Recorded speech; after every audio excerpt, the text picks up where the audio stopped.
My name is Anna Coleman. I'm 32, and for most of my adult life, I avoided confrontation like it was a contagious disease.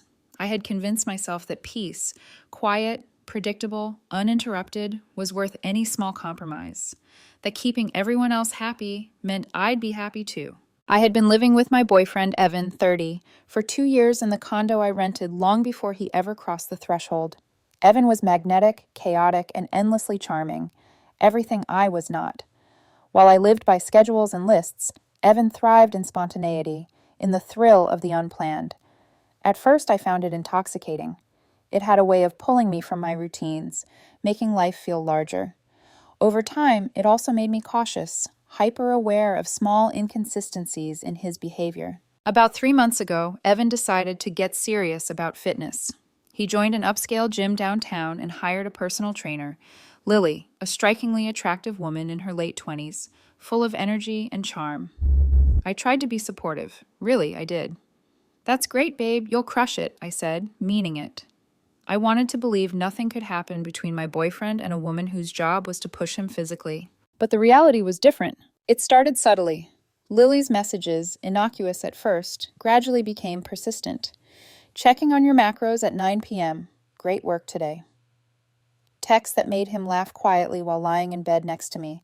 Calls that took him into another room, where I could hear muffled giggles and murmured words that felt too intimate for a professional context. It was small, almost imperceptible at first, a brush of discomfort I could ignore. Then came the late-night check-ins, the weekend messages, the flirty emojis, the way he smiled while typing back. I'm not naturally a jealous person. I like to assume good intentions, but my gut twisted in knots. Something was off. Something was off. I tried to speak up, tentatively, carefully. "Evan, can we talk?" I said one evening, leaning against the doorway as he scrolled his phone. "Lily, it feels like it's too much. The late-night messages, the weekend check-ins, I don't know, it makes me uncomfortable." His reaction was swift, explosive in the way I hadn't anticipated. Not defensive, not apologetic. "Oh my God, Anna, are you serious? She's my trainer. That's literally her job. Do you want me to get out of shape? Is that it? Stop being so jealous and insecure. It's pathetic. He's just helping me. You should be happy I'm taking care of myself. This is your issue, not mine." The anger in his eyes wasn't defensive. It was dismissive. He looked at me as though I were a fly buzzing around a luxurious room, entirely inconsequential. And for the first time, I felt a switch flip inside me. The part of me that had always been his girlfriend, who bent over backward for his happiness, checked out. The part of me that was Anna Coleman, the meticulous, calculating part, switched on. "You're right," I said softly. He froze. His rant faltered mid-sentence. "What?" he asked, blinking. "You're right. It's my insecurity. I've been projecting. It won't happen again." He smiled, that smug little smile that always told me he thought he'd won. See, that wasn't so hard. I wasn't sorry, and I wasn't insecure. I was done. But I wasn't reckless. I never improvised when demolition was required. I planned, carefully, precisely. And the first phase of my plan was observation. I had a home theater in the living room, a beautiful setup, the product of years of obsessively curating every detail, a $20,000 OLED screen, imported speakers, a $4,000 receiver. Evan had always thought it was tacky. Lily would have found it impressive, though I didn't yet know how much.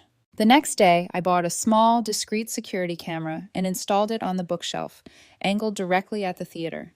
If he noticed, I would have a simple excuse. Just protecting the equipment. There's been a few break-ins in the building. He didn't notice. Phase 2 was self-transformation. I needed an alibi, a reason to step into my own world while watching theirs. I joined a different gym across town, an old-school, no-nonsense performance center, and hired Alice, 50, built like a brick wall, the kind of woman whose warmth was measured in the weight she made you lift. "Be here Monday at 6 a.m. Don't be late. Don't eat bread," she said. No apologies, no explanations. I told her my goals: strength, distraction, focus. She nodded, perfectly in tune with the mission I hadn't yet articulated to anyone. Phase 3, the test, was already formulating in my mind. I would have a work trip 2 days away, an emergency client system integration. Evan would be thrilled for me to be gone, and I would finally see, truly see the extent of his involvement with Lily. For now, I trained. I worked. I observed. I documented. And all the while, I felt a strange mix of fear, anticipation, and adrenalized clarity. Anna Coleman was no longer just a girlfriend. She was a strategist, and she was ready. The first night alone with the camera footage was surreal. I sat in the hotel room, my supposed work trip, a laptop balanced precariously on the bedspread, watching. Evan came home at 6:30, his energy immediately changing when Lily arrived. She wasn't in her trainer uniform. She was casually elegant, a spark of mischief in her smile. She carried wine like a peace offering, but I knew better. They went straight to the home theater, my sanctuary. They laughed, sipped from my $300 bottle of whiskey I'd been saving for months, and I listened to it all in high fidelity through the camera's audio. Lily's voice, playful, intimate, cut through the silence. "I'm sorry," she said mockingly. "He's such a beta sometimes." "I know," Evan laughed. "But it's easier with you. Comfortable. You've got a life here. He's just predictable." And then it happened. Small touches, whispers, laughter that crossed the line from friendly to intimate. I didn't move. I didn't scream. I just recorded. Every second, every nuance. It felt unreal, the betrayal happening in slow motion, framed by my own carefully curated space. After that night, I felt a strange sense of detachment. My personal grief was muted by a sharper sense of clarity. I had the evidence, and I had control. I also had Alice. My training sessions became ritualistic, meditative almost, a way to rebuild not just my body, but my confidence and focus. Alice pushed me hard. 10 more reps. Don't cheat. Your form matters. I sweated, grunted, and discovered muscles I didn't know existed. Each lift, each controlled motion, was a small reclaiming of power. I wasn't just preparing for confrontation. I was preparing for life without Evan. Meanwhile, the apartment remained mine to observe. I watched the subtle signs of closeness between Evan and Lily grow, shared glances, lingering touches, the way she leaned into him while laughing. The footage confirmed everything I had suspected, and I documented meticulously screenshots, encrypted backups, organized folders labeled with dates and times. It wasn't just revenge, it was survival, a strategy, Project Detonation, as I had begun calling it in my own head. But the tension was not only external. Inside me, it was a different battle. Anger, sadness, disbelief, and a bitter taste of vindication. I had been the passive, accommodating girlfriend for too long. Now I was calculating, observing, preparing. Every day with Evan, every laugh with Lily was a lesson in patience and timing.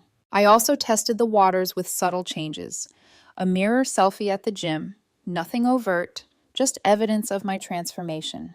The first time I shared a progress photo on social media, it wasn't for attention, but I knew Evan would notice. My progress, my discipline, my new aura of quiet confidence, it was all a message. Alice didn't ask about my plan. She didn't need to. The weight I lifted, the reps I endured, the discipline she demanded, it was as if she already understood my silent war. And with every session, I felt the tension inside me crystallize into clarity. I wasn't just observing betrayal, I was reclaiming my life. Meanwhile, Evan remained oblivious to my meticulous preparations. He assumed I was on a business trip. He assumed I was harmless, compliant, passive. He underestimated me, and that underestimation would be critical. I also began small psychological maneuvers, leaving subtle notes of independence, casual mentions of my gym session, innocuous reminders of my self-improvement. Evan reacted with barely concealed irritation. His world was one where he was always the center. My presence, my growing independence, was a disruption he didn't know how to handle. At night, I watched footage. By day, I trained. By morning, I made notes, encrypted files, cross-referenced schedules. Every move, every session, every laugh between Evan and Lily was documented. I had to be ready for the confrontation, but not yet. Patience was essential. Timing was everything. I began imagining the conversation, rehearsing, phrasing every word to maintain composure, to avoid appearing desperate or emotional. I wasn't going to yell. I wasn't going to beg. I was going to present facts, unassailable evidence, and a plan. And still, a part of me mourned what could have been. The quiet nights in our condo, laughter, small gestures of affection that had seemed real. That part of me was soft, fragile, almost childlike. But the stronger part, strategic, observant, unyielding, had taken the reins. It was not a choice. It was survival. One morning, while catching my breath after an excruciating leg day, I looked in the mirror. My reflection had changed. Stronger, leaner, more alert. My eyes no longer betrayed uncertainty. They reflected strategy. The Anna who had allowed herself to be sidelined in her own life had vanished. The Anna in the mirror was ready. And yet, I knew the real test wasn't in the gym. It wasn't in the weights or the mirrored walls. The real test would be the moment I finally faced them, armed with truth, calm, and the certainty that I had prepared every step meticulously. That test was coming soon. I told Evan I had to leave for a 2-day emergency work trip. He kissed me at the door, smiling with relief. "Oh no, babe, that's terrible. Try to have fun while you're away." He thought I was gone, and for the first time in months, I felt invisible in the most liberating way possible. I wasn't gone. I booked a hotel 15 minutes away and logged into the live feed from the security camera in my living room. I had my laptop, an encrypted external drive, and my resolve. Every frame, every second, every whisper would be mine to witness. At 6:30, Evan came home. Lily arrived 20 minutes later, casual, radiant, carrying a bottle of wine. They didn't go out. They went straight to my home theater, the one I had painstakingly curated, the sanctuary of my private life. They laughed, uncorked my whiskey, set their feet on my speaker towers. I watched it all, frozen and calm, yet burning inside. The audio picked up every word. Lily, her voice dripping mock apology, teased, "I'm sorry. He's such a beta sometimes." Evan laughed, too comfortable, too at ease. "I know, but you make it easier, Lily. Comfortable. You understand." And then, small touches escalated. A hand on a knee, a whispered joke, a glance held just a second too long. I didn't move. I didn't break anything. I just watched and saved it all, every 90 minutes of it, onto an encrypted hard drive. When I returned to the condo the next morning, everything seemed normal on the surface. Evan was there, pretending to be oblivious.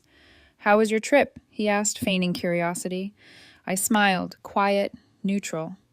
"Exhausting. I'm going straight to the gym," I said. He huffed, irritation creeping in. He couldn't understand the calm radiating from me. For weeks I had transformed, not just my body, but my presence. I was no longer the girlfriend who silently accommodated. I was the architect of her own destiny. The confrontation came quietly, like the climax of a meticulously staged play. I asked him to sit in the living room. No shouting, no dramatic flailing. I handed him the encrypted drive. "I know everything," I said, measured, calm. "Tuesday night, you had her here. You drank my whiskey, you disrespected my home, and you betrayed me in every possible way." His face went blank, shock and panic mingling. What are you talking about?" I didn't rise to his theatrics. I didn't shout. I simply stated the facts.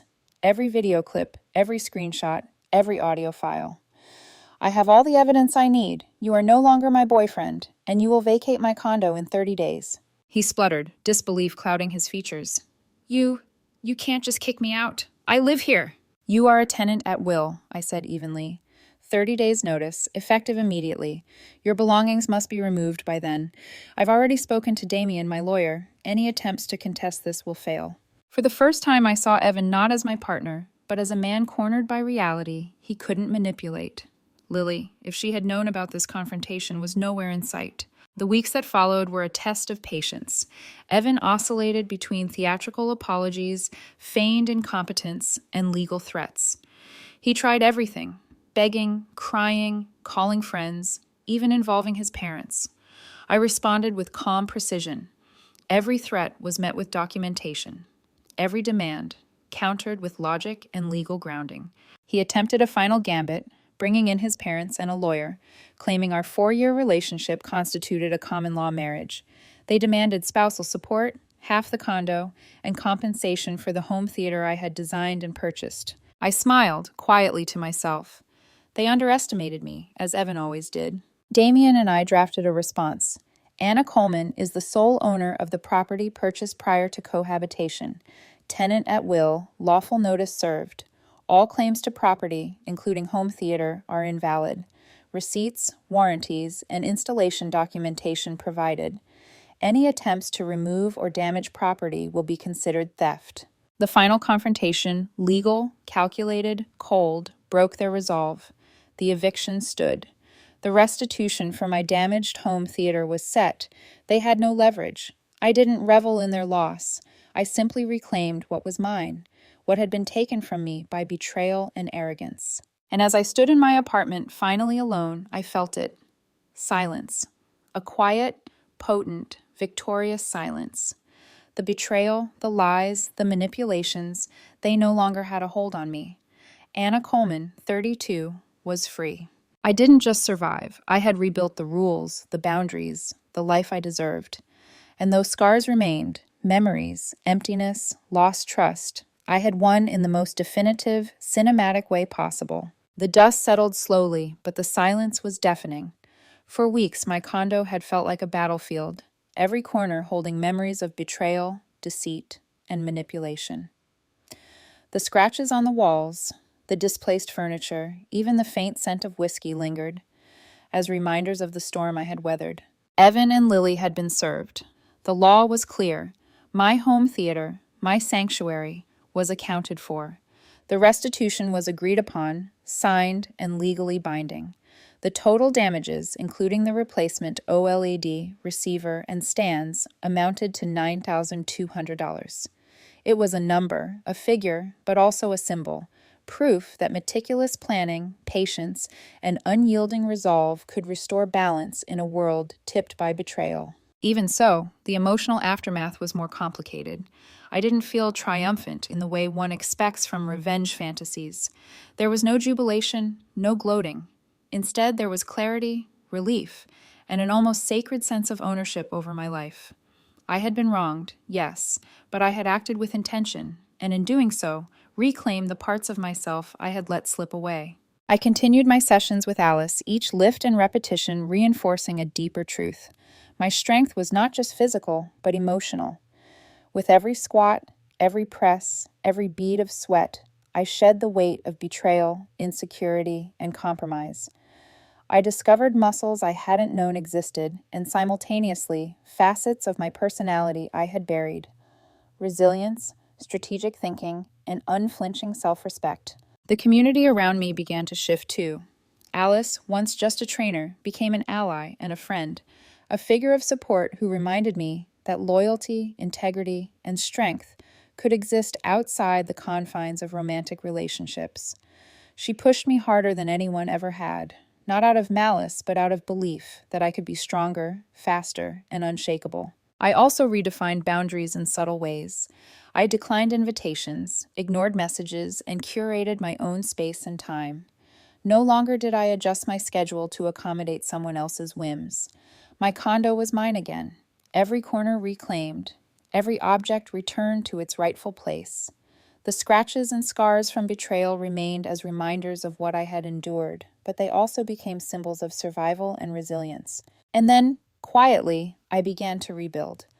Not just my home, but my sense of self. The blank wall where my $20,000 OLED once stood was no longer a void. It was a canvas, a place of possibility. I didn't rush to replace what had been lost. Instead, I allowed myself the time to feel, to reflect, to honor the struggle. I understood that silence, space, and stillness were powerful allies in healing. Evan and Lily's consequences unfolded externally, far from me. The restitution was paid, and the legal ramifications were handled. They were accountable, but that wasn't the point anymore. The point was that I had survived unbroken. I had acted with precision, integrity, and courage. I had not lashed out recklessly. I had responded strategically, ensuring justice while maintaining my own moral compass. Looking back, I realized the real victory wasn't in punishment, restitution, or legal success. It was in transformation. I had discovered the parts of myself I hadn't known existed. I had learned to trust my instincts, to act decisively, and to create boundaries that protected my life, my happiness, and my dignity. At night, when the city was quiet and the world outside my windows paused, I felt it most clearly. Freedom. Not just freedom from betrayal, but freedom to define my life on my own terms. I had endured deception, gaslighting, and manipulation, and emerged stronger, wiser, saner, and more grounded than ever. And in that quiet, almost sacred space, I knew I didn't just survive, I thrived. The weeks turned into months. The apartment, once a stage of betrayal, now felt like a sanctuary. Every morning, sunlight spilled across the floorboards, highlighting the subtle imperfections, the scratches, the faint whiskey scent, that were no longer reminders of pain, but testaments to survival. I walked through the rooms, noting how much space I truly had. Space for reflection, for growth, for myself. It was liberating. I had not only reclaimed my home, but also my narrative. My story was mine to tell, no longer filtered through Evan's dismissive words or Lily's flirtatious intrusions. Alice continued to train me, her drill sergeant demeanor tempered by genuine respect and support. "Strong enough to defend yourself, smart enough not to need to," she said one morning, wiping sweat from her brow. That sentence became my mantra. I was strong, but my strength wasn't just about muscle. It was about clarity, boundaries, and foresight. I reconnected with friends I had neglected, invested in hobbies and interests I had shelved, and created routines that nourished both body and mind. I discovered the quiet power of independence. The world felt different when you knew your worth, your capabilities, and your right to peace.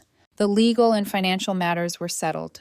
Evan and Lily faced their restitution obligations, and while justice had been served, it felt like an afterthought compared to the personal reclamation I had achieved. The satisfaction wasn't in seeing them punished. It was in knowing I had orchestrated my own survival entirely on my terms. But more than anything, the emotional closure was profound. I no longer carried the tension of anticipation or the weight of suspicion. No longer did I check my phone obsessively, wondering about late-night texts or secret meetings. No longer did I compromise my instincts or feelings to preserve someone else's comfort. In quiet moments, I reflected on the Anna I had been, accommodating, uncertain, passive. And then I looked at the Anna I had become, decisive, observant, unapologetically self-respecting. The transformation was cinematic, almost surreal in its completeness. I hadn't just survived betrayal, I had reshaped myself around it. I didn't replace my home theater immediately. The blank wall remained, a canvas of possibility. Eventually, I would rebuild it, stronger and better, a symbol not of revenge, but of reclamation. Every time I passed it, I was reminded. I had endured, planned, and executed with patience, intelligence, and courage. That was my victory. And finally, I embraced the silence. The apartment was quiet, yes, but it was also full of potential. The absence of chaos, manipulation, and gaslighting was a gift I had earned. I could breathe, think, and exist on my own terms. Anna Coleman, 32, had emerged from the storm not just intact, but empowered. I had learned that true strength wasn't reactive, it was intentional, measured, and unwavering. Betrayal had come, but it had not broken me. It had refined me. It had taught me to trust myself above all else. The past 4 years, the manipulation, the deceit, it was all gone, or rather, it had been transformed into lessons, scars, and trophies of survival. And in that quiet triumph, I smiled. I didn't just reclaim my home or assert my rights. I reclaimed my life, freedom, strength, clarity. That was the story I would carry forward, not as a victim, but as the architect of my own destiny. And in that, I found the peace I had been seeking all along,